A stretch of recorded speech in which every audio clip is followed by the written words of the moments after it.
శ్రీమాత్రే నమః. మిత్రులందరికీ శుభోదయం. ఈరోజు శ్రీ క్రోధినామ సంవత్సర ఆషాఢ బహుళ క్షమించాలి శుద్ధ పాడ్యమి శనివారం. ఈరోజు పునర్వసు నక్షత్రం. ఈరోజు జూలై 6, 2024 తేదీ శనివారం. ఈరోజు దుర్ముహూర్తం ఉదయం 7:17 వరకు ఉంది. వర్జ్యం సాయంత్రం 4:38 దాకా 6:16 వరకు కూడా వర్జ్యం ఇవ్వడం జరిగింది. ఈరోజు పంచాంగరీత్యా ఈ రకమైనటువంటి ఫలితాలు వచ్చేస్తున్నాయి. అలాగే ఈరోజు నక్షత్రం అయినటువంటి పునర్వసు నక్షత్రం ఎవరికి తారాబలం కుదురుతుందో మనం పరిశీలించినట్లయితే భరణి, రోహిణి, ఆరుద్ర, పుష్యమి, ఆశ్లేష, పుబ్బ, హస్త, స్వాతి, అనురాధ, జ్యేష్ఠ, పూర్వాషాఢ, శ్రవణం, శతతార, ఉత్తరాభద్ర, రేవతి. ఈ నక్షత్రంలో జన్మించినటువంటి మన మిత్రులందరికీ కూడా ఈరోజు నక్షత్రం అనేటువంటి పునర్వసు అనుకూలంగా ఉంటుంది. అందువల్ల ఇప్పుడు చెప్పుకున్నటువంటి నక్షత్ర జాతకులు అందరికీ ఈరోజు శుభకరంగా ఉండే అవకాశం ఉంది. అలాగే ఈరోజు రాశి ఫలాలను మనం పరిశీలించినట్లయితే మేషరాశిలో జన్మించిన వాడికి ఈరోజు పరాక్రమంతో ఆదాయం ఏర్పడతాయి. వీరు తలపెట్టినటువంటి ఏ కార్యక్రమమైనా కానీ ఈరోజు విజయవంతంగా పూర్తయ్యేటువంటి అవకాశం ఉంటుంది. కార్యజయం కలుగుతుంది. సంఘంలో గౌరవ మర్యాదలు, పేరు ప్రతిష్టలు పెరిగేటువంటి అవకాశం ఉంటుంది. వృషభ రాశిలో జన్మించిన వాళ్ళకి ధనాదాయ వనరులు పెరుగుతాయి. ఆదాయ వృద్ధి కలుగుతుంది. వ్యాపారం లాభసాటిగా సాగేటువంటి అవకాశం ఉంది. మిథున రాశిలో జన్మించిన వాళ్ళకి ఈరోజు సామాన్యంగా ఉంటుంది. కొద్దిపాటి కార్యజయం కలుగుతుంది. కర్కాటక రాశిలో జన్మించిన వాళ్ళకి అతి సామాన్యంగా ఉంటుంది. ఆరోగ్యవంగా ఏర్పడుతుంది. ధనవ్యయం కలుగుతుంది. కార్యాటంకాలు ఏర్పడతాయి. సింహరాశిలో జన్మించిన వాళ్ళకి ధనాదాయం బాగుంటుంది. చేసేటువంటి వ్యాపారాల్లో లాభాలు ఆర్జిస్తారు. నూతన వ్యాపార భాగస్వామి పొందాలని కలిసి వచ్చేటువంటి అవకాశం ఉంటుంది. కన్యారాశిలో జన్మించిన వాళ్ళకి నిరుద్యోగులకు ఉద్యోగ అవకాశాలు పెరుగుతాయి. ఉద్యోగస్తులకి ప్రమోషన్లు కానీ ఇంక్రిమెంట్లు కానీ పడేటువంటి అవకాశం ఉంటుంది. తులారాశిలో జన్మించిన వాళ్ళకి పితృరాజధానికి సంబంధించిన శుభవార్తలు వింటారు. పితృవర్గీయులతో ఉన్నటువంటి విరోధాలు, విభేదాలు తొలగిపోయేటువంటి అవకాశం ఉంటుంది. వృశ్చిక రాశిలో జన్మించిన వాళ్ళకి అతి సామాన్యంగా ఉంటుంది. ధనవ్యయం కలుగుతుంది. ఆరోగ్య బాగా ఏర్పడుతుంది. కార్యటంకాలు ఏర్పడతాయి.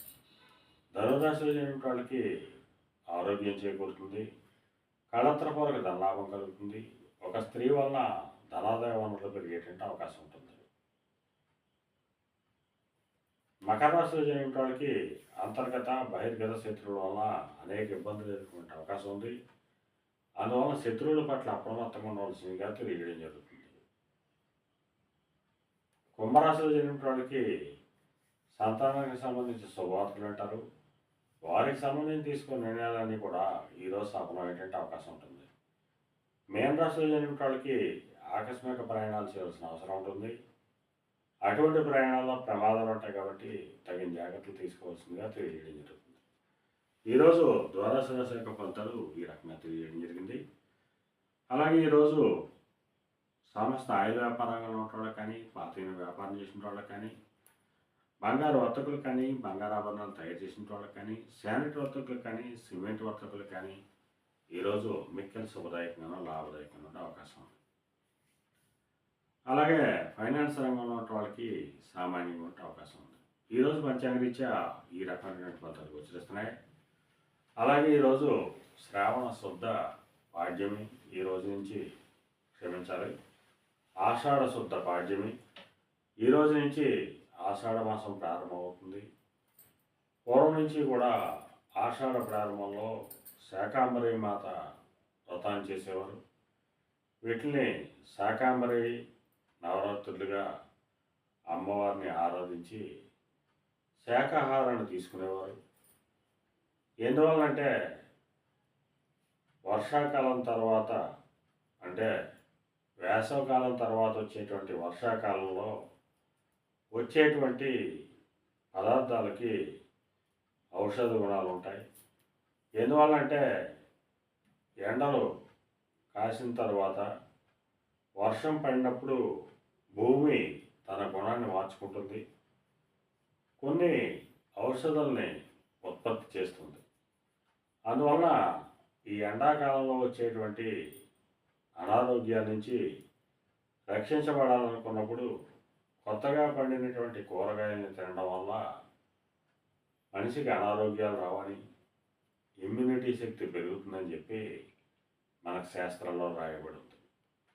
మన హిందూ శాస్త్రధర్మం ప్రకారం మనకి లభించినటువంటి పండైన, ఫలమైన, విలువైనటువంటి వస్తువు ఏదైనా ఆ భగవంతుడికి సమర్పించి తదుపరి మనం దాన్ని అనుభవించడం జరుగుతుంది. అలాగే అనాదిగా శాకాంబరి మాతను తలుచుకుని ఆ అమ్మవారికి నవరాత్రులు చేసి కొత్తగా పండేటువంటి శాఖలు అంటే చింతచిగురు కానీ లేదా మునగాకు కానీ బచ్చలు కానీ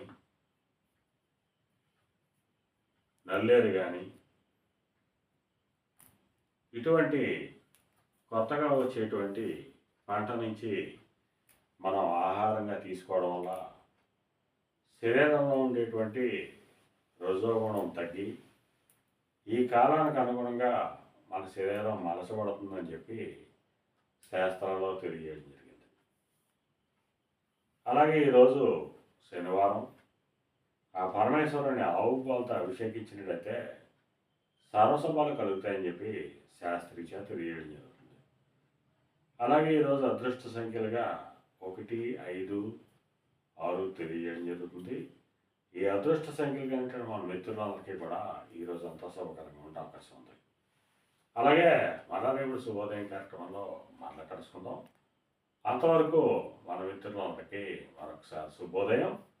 ఇట్లో మీ పెద్దబాబు సిద్ధాంతి గోదాల మాట్లాడు.